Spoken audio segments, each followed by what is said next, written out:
Okay. థియేటర్లన్నీ గూడా ఆ నలుగురు నిర్మాతల చేతుల్లోనే ఉన్నాయని అంటూ ఉంటారు. మామూలుగా బయట. బయట ఇండస్ట్రీ టాక్ అది. ఇప్పుడు ఆ నలుగురు వచ్చేసేసి ఈ సమస్యలో మొన్న మాకు సంబంధం లేదంటే మాకు సంబంధం లేదు అని ఎవరికి వాళ్ళు విడివిడిగా వచ్చి ప్రెస్ ముందుకొచ్చి చెప్పుకున్నారు. ప్రెస్ నోట్ లాగా ఒకటి రిలీజ్ చేశారు.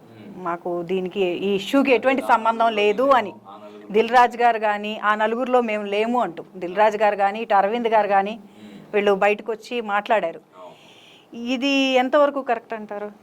అదే అంటే ఇప్పుడు ఆయన అరవింద్ గారు చెప్పారు, నాకున్నవి ఇన్ని థియేటర్లు మాత్రమే, ఆయన 15-20 థియేటర్లు ఉన్నాయి నాకు అని చెప్పి. అలాగే దిల్ రాజు గారు కూడా నాకు తెలంగాణలో ఇన్ని థియేటర్లు ఉన్నాయి, ఏపీలో ఇన్ని థియేటర్లు ఉన్నాయి, మిగతా థియేటర్లు మాకు సంబంధం లేదని ఆయన చెప్పడం చూసాం మనం.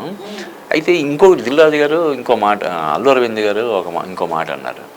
ఆ నలుగురు అనేది పాతబడిన మాట, ఇప్పుడు ఆ నలుగురు కాదు ఆ పదుగురు అని చెప్పాల్సిన పరిస్థితి. ఇంకా చాలామంది ఈ థియేటర్లు లీజుకి తీసుకోవడం అనేది ఇంకా చాలామంది చేస్తున్నారు. ఉదాహరణకి మైత్రి మేకర్స్ ఉన్నారు, వాళ్ళు ఈ మధ్య కొన్ని థియేటర్లు లీజుకి తీసుకొని డిస్ట్రిబ్యూషన్ అది చేస్తున్నారు. అలాగే ఇంకా చాలామంది ఉన్నారు. కాబట్టి ఆ నలుగురు అనడం కరెక్ట్ కాదని ఆయన చెప్పడం మనం చూసాం. సో దాన్ని బట్టి అసలు సమస్య ఆ నలుగురు చేతుల్లో ఉందా 10 మంది చేతుల్లో ఉందన్నది కాదు. అలా ఉండడం వల్ల ఇండస్ట్రీకి జరుగుతున్న నష్టం ఏంటి, చిన్న నిర్మాతలు ఎందువల్ల చితికిపోతున్నారు.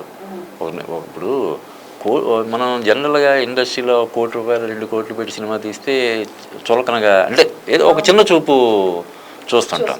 మామూలుగా చూడు, ₹1 కోటి అంటే ఒక మనిషి ఒక 50 లక్షలు పెట్టి ఒక అపార్ట్మెంట్ కొనుక్కొని, 10 లక్షలు పెట్టి ఒక కారు కొనుక్కొని, మిగతా డబ్బులు బ్యాంకులో వేసుకుంటే జీవితాంతం హ్యాపీగా గడిచిపోయే, అంతే కదా. ఇప్పుడు మీడియం ఫ్యామిలీ హ్యాపీగా లగ్జరీగా ఉండొచ్చు.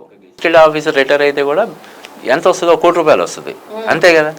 మరి అటువంటిది ₹1 కోటి సంపాదించి ఎక్కడ నానా తంటాలు పడి నిర్మాత కావాలనే అతని ధ్యేయం కావచ్చు, లేదంటే ఆ తపన కావచ్చు, దాన్ని ప్యాషన్ ఇది చేసుకోవడం కోసం ₹1 కోటి ₹2 కోట్లు తీసుకొచ్చి సినిమా తీసి మొత్తం నష్టపోవడం, ఒక ఫెయిల్యూర్ దీనిలాగా మిగిలిపోవడం అనేది ఎంత బాధాకరమైనటువంటి విషయం కదా.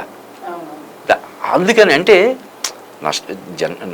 ముందు నుంచి కూడా మన ఇండస్ట్రీలో సక్సెస్ రేట్ ఇందాక అనుకున్నట్టు 10-15%, కానీ ఇది మొత్తం 100% పెట్టింది మొత్తం పోవడం. అంతకుముందు ఏదో ఒక రూపంలో ఆడియో రైట్స్ అని, లేకపోతే శాటిలైట్ రైట్స్ అని, హిందీ డబ్బింగ్ రైట్స్ అని, అదని ఇదని చాలా రూపాల్లో డబ్బులు వచ్చేవి. ఇప్పుడు ఏంటంటే ఇప్పుడు వస్తున్నాయి కానీ కొన్ని సినిమాలకు మాత్రమే.